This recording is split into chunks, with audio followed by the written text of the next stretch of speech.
Rebonsoir à tous.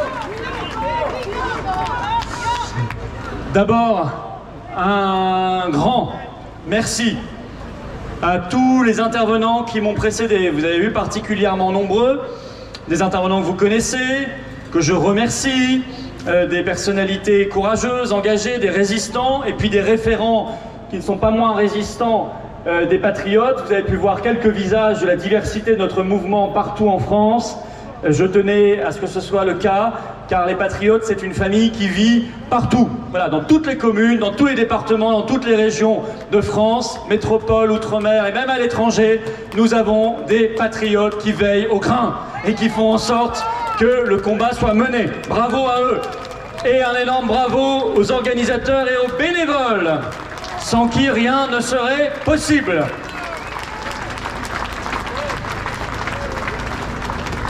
Nous sommes donc en 2026 après Jésus-Christ. Toute la France est occupée par les européistes. Toute, non. Car une place des pyramides, peuplée d'irréductibles Gaulois réfractaires, résiste encore et toujours à l'envahisseur européiste.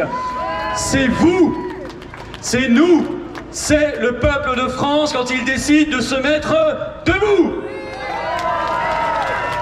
Alors imaginez leur tête. On vient leur gâcher leur fête de l'Europe.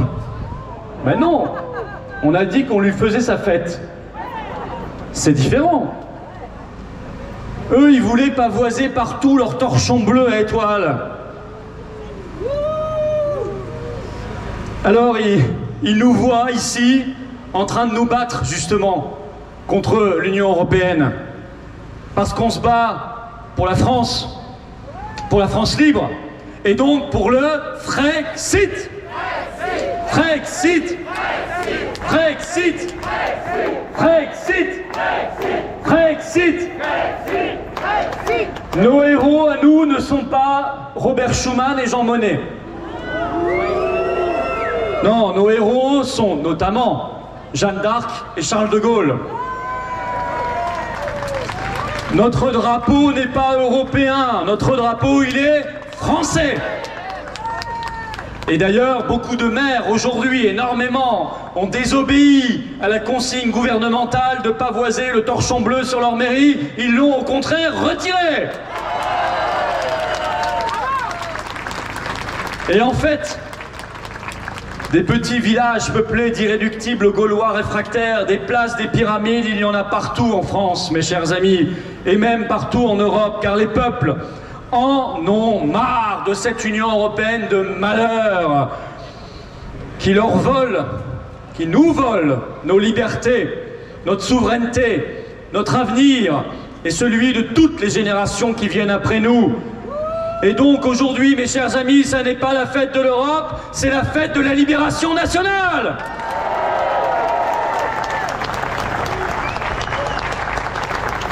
J'ai entendu avant moi ces paysans courageux qui se battent, je me bats, nous nous battons à leur côté. Et nous voyons débouler 150 gendarmes mobiles dans leurs fermes pour aller abattre ou injecter de force leurs vaches. Dans quel monde vit-on?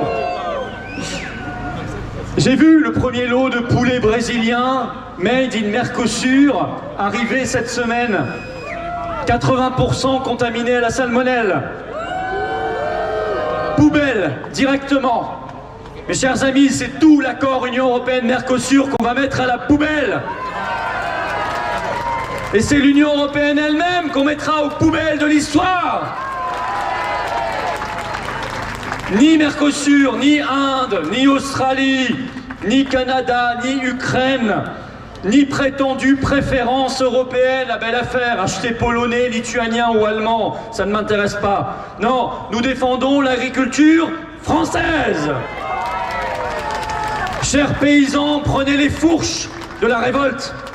Nous sommes à vos côtés dans le grand combat de libération et de sauvetage national. Sur l'énergie aussi, l'Union européenne fait flamber la facture. Elle nous interdit, ça a été dit avant moi, de baisser la TVA sur les carburants. Elle nous interdit d'acheter du gaz et du pétrole russe bon marché. Alors il faut le faire, aussi bien baisser la TVA que d'acheter du gaz et du pétrole russe. Elle nous contraint à une électricité bien trop chère à cause du marché européen de l'électricité. Il faut en sortir. Elle met même sous enquête la construction de nos 6 prochains réacteurs nucléaires, 6 malheureux réacteurs.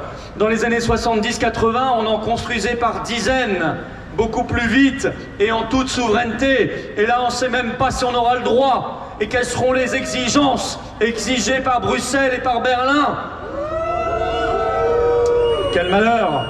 Elle force EDF à vendre son électricité produite par ses centrales ou par ses barrages à des faux concurrents parasitaires qui ne produisent pas un mégawattheure, mais qui s'engraissent en nous revendant tout ça 3 fois le prix. Voyez donc les immenses vertus qu'aura le Frexit. Faire s'effondrer les prix à la pompe, faire s'effondrer les prix de l'électricité et du gaz sur nos factures. Quant à Total, je rappelle, créé par le président du Conseil Poincaré dans les années 20, jusqu'à son absurde privatisation dans les années 90, fusionné avec Elf, créé aussi par la collectivité publique et privatisé aussi à la même époque. Et puis, aujourd'hui, qu'est-ce que ça donne? Qui sont les premiers actionnaires de Total? Le savez-vous?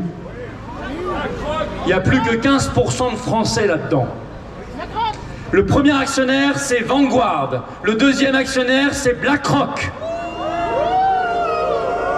45% de Total est aujourd'hui américain.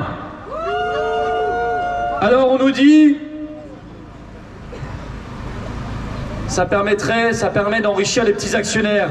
Mais si Total redevient propriété française, propriété du peuple de France, car ce sont nos ingénieurs et nos ouvriers qui ont construit ces entreprises, alors nous serons tous les petits actionnaires d'un Total 100% français.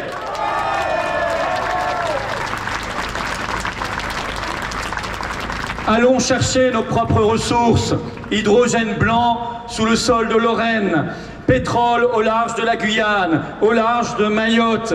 Soyons de nouveau une nation de conquérants et donc pour l'être un peuple libre. Bien plus libre que les prétendants déjà annoncés à la présidence de la République, enfin presque tous. Il y en a aussi quelques-uns très bien. Mais la plupart, non. Ils se sont déjà lancés dans cette foire à la saucisse qu'on vit tous les 5 ans. Une profusion de promesses. Toujours des fausses promesses. Qui sont, et ils le savent la plupart du temps, impossibles à réaliser si on reste dans l'Union européenne, dans l'euro, dans Schengen, dans le marché européen d'électricité, dans l'OTAN, etc., etc. Et donc, ils sont en train de faire, comme d'habitude, des centaines de fausses promesses qui rejoindront l'immense cimetière des fausses promesses des européistes. Ce cimetière-là, je peux vous dire qu'il est conséquent. Il est déjà plus grand que le Père-Lachaise, car il est alimenté depuis des années et des décennies par des politiciens sans scrupules, sans conviction, sans amour de la France et qui n'ont que l'amour de leur carrière et de leur portefeuille. Ces gens-là passeront à la machine, la grande machine de la détraîtrisation de notre pays. Dehors les traîtres!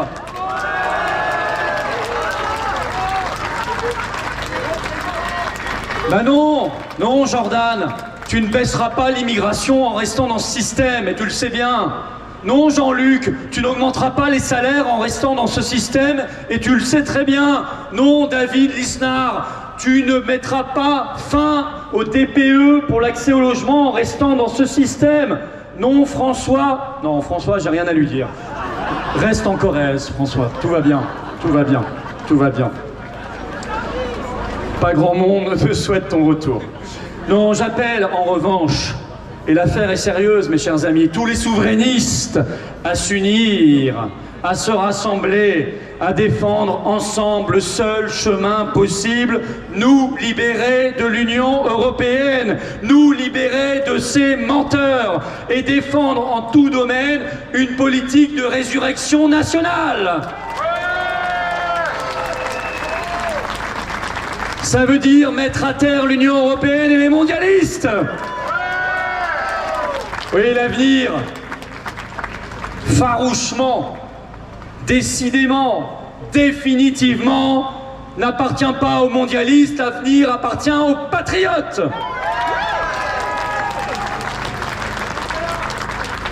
Alors il y a des nouvelles bien plus réjouissantes quand même que les tristes cires dont je viens d'égrener quelques noms. Allez, parlons cette semaine de ce qui s'est passé. Le peuple roumain qui a réussi par une motion de censure des souverainistes à renverser son gouvernement d'européistes. Bravo! C'est une première revanche contre le coup d'État de décembre 2024 contre Colin Georgescu. Bravo hier aux Britanniques qui ont porté très haut le parti de Farage et qui ont donc démontré leur amour du Brexit et leur volonté que le Brexit soit mené à terme. Keir Starmer, lui, s'est retrouvé à terre. Et c'est une bonne chose. Les inculpations commencent aux États-Unis. Car vous avez vu, à l'heure où on tente de nous rejouer le coup de la grande peur, cette fois il s'appelle l'antavirus, c'est ça? Le rongeur a remplacé le pangolin. En revanche, ça commence toujours sur un bateau de croisière. Je pense que les scénaristes sont toujours accros à la croisière s'amuse. Ils ont trop regardé cette série des années 80.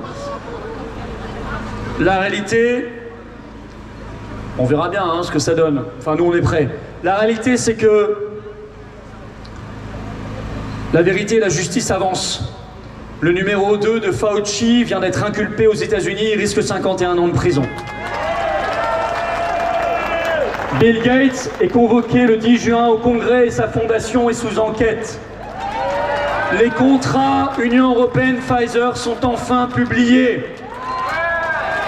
Saluons la détermination de notre ami Marc Doyer d'ailleurs, qui n'a pas pu être là aujourd'hui, mais qui est avec nous par la pensée et le cœur.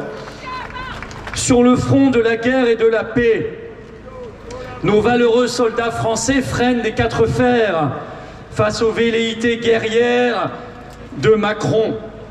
On l'a vu à l'occasion du récent exercice Orion 2026, qui n'était pas un exercice de l'armée française, parce que ça c'est nécessaire. Moi je suis pour une grande, puissante et valeureuse armée française qui a été mise à l'os honteusement depuis des années. Mais malheureusement, ces exercices ne sont pas des exercices pour notre pays et pour nos guerres. Ce sont des exercices pour l'OTAN. Ce sont des exercices pour l'Ukraine. Ce sont des exercices pour BlackRock. Ce sont des exercices pour préparer leur armée européenne. Et nos soldats n'en veulent pas. Et on a vu des articles fleurir à l'occasion de cet exercice où des soldats nous ont dit « Je n'ai pas signé pour ça ». Ils se souviennent qu'ils sont là au service du peuple français, et avant tout, du peuple français et de la France. Ils ne veulent pas de guerre contre la Russie. Et nous le rappelons bien en ce 9 mai, effectivement. N'oublions pas la contribution de la Russie, l'URSS à l'époque, dans la libération de nos pays, car Hollywood ne refera pas l'histoire. Et je n'oublie pas que le général de Gaulle n'a jamais voulu participer aux cérémonies du 6 juin, car il connaissait le poids de l'histoire et la réalité des permanences françaises. Alors, quant à ce projet d'armée européenne porté par le commissaire européen à la défense, Kubilius, ça passe très mal dans l'armée française, qui a un attachement viscéral à une armée justement française et à une dissuasion nucléaire française et au drapeau français. Et qui sait que notre pays, ça n'est pas l'Union européenne, ça n'est pas l'Europe, notre pays c'est la France.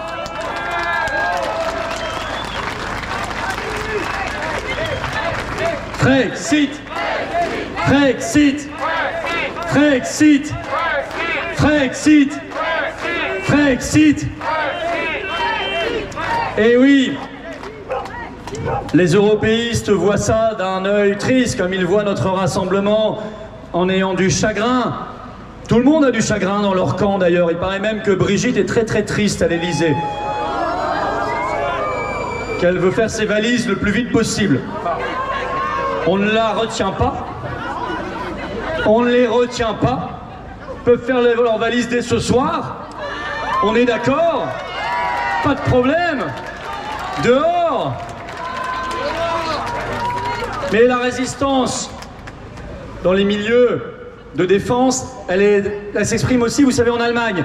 Hier, il y avait une grande manifestation des jeunes Allemands qui manifestaient pour la paix et contre le refus qu'on les envoie faire la guerre, parce qu'ils ont compris, qu'on les envoie faire la guerre en Ukraine contre la Russie. Eh bien, bravo, ils étaient très très très nombreux dans les rues. C'est bien de voir une jeunesse qui se lève pour la paix et pour la liberté de son pays. Le 9 mai, non, définitivement, n'est plus la fête de l'Europe. Elle va devenir chaque année la journée du Frexit. Grâce à vous et avec vous, mes chers amis, et partout en France, car actuellement, des patriotes et des résistants se réunissent dans différentes villes de France pour faire vivre la même ferveur que celle que nous connaissons ensemble ici. Cette journée du Frexit, elle existera du moins le temps nécessaire à notre processus de libération nationale. Le temps de conquérir tous les cœurs, d'ouvrir les consciences, de changer les âmes, de faire vibrer l'âme française, éternelle, celle qui est bien trop étriquée dans cette petite Union européenne et qui veut se rouvrir à la grandeur d'une France présente sur tous les continents et tous les océans. Je n'oublie pas notre Outre-mer et nos valeureux compatriotes d'Outre-mer qui soient applaudis chaleureusement car ils nous donnent souvent de magnifiques leçons de courage et de résistance.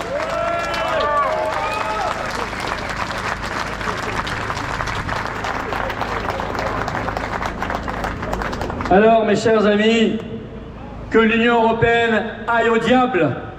Et c'est la France libre, éternelle, qui redeviendra le paradis sur terre. Vive la liberté, vive la résistance, vive la paix et vive la France libre.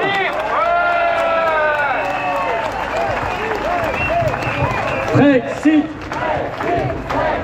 Frexit. Frexit.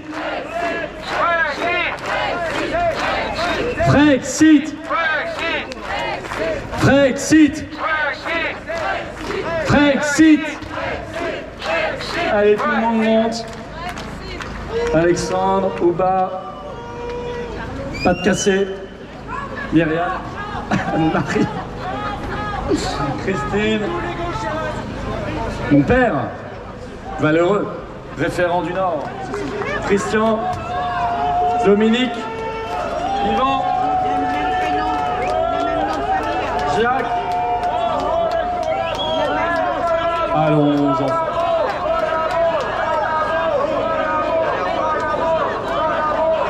Est arrivé contre nous de la tyrannie, l'étendard sanglant élevé, l'étendard sanglant élevé. Entendez-nous dans les campagnes, rugir ces féroces soldats qui viennent jusque dans nos bras, éloger nos fils et nos compagnes.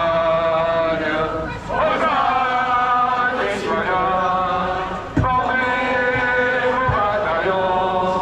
Marchons, marchons, qu'un sang Dieu abreuve nos sillons.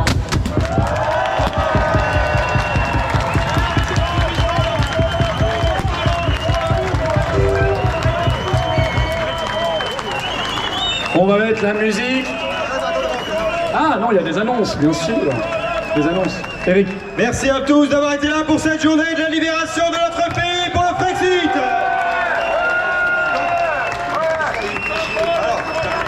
Vous aussi, vous avez le droit de déchirer les drapeaux de l'Union Européenne sans torchon. Déchirez-moi ça. Frexit.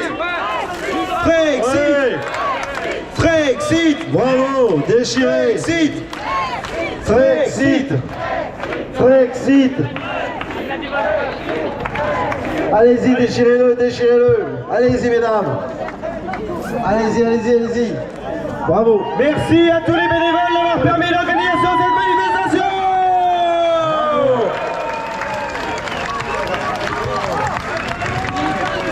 Il y a des lunettes oubliées au stand, n'hésitez pas à passer au stand pour faire une adhésion, un don pour vous restaurer, pour aller voir les textiles, les lunettes, etc. Donc il y a des lunettes qui ont été abandonnées. Merci de faire le meilleur accueil aux vigilants qui passent dans les rangs pour soutenir nos manifestations, puisque nous ne touchons pas un centime des banques ou de l'État. Et pour votre sécurité, nous vous conseillons, parce qu'il y a toujours des crétins comme là-haut, nous vous conseillons de partir sur la gauche, sur votre gauche, rue de Rivoli. Longez la rue de Rivoli pour partir. Rue de Rivoli. D'accord ?